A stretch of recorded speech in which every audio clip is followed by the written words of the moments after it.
بسم اللہ الرحمن الرحیم۔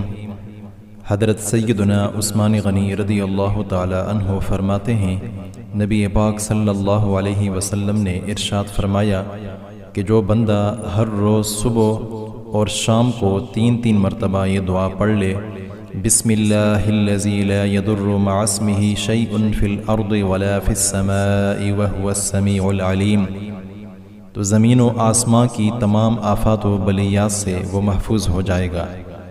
کوئی مصیبت، کوئی پریشانی، کوئی بلا اور وبا اسے نہیں پہنچ سکے گی۔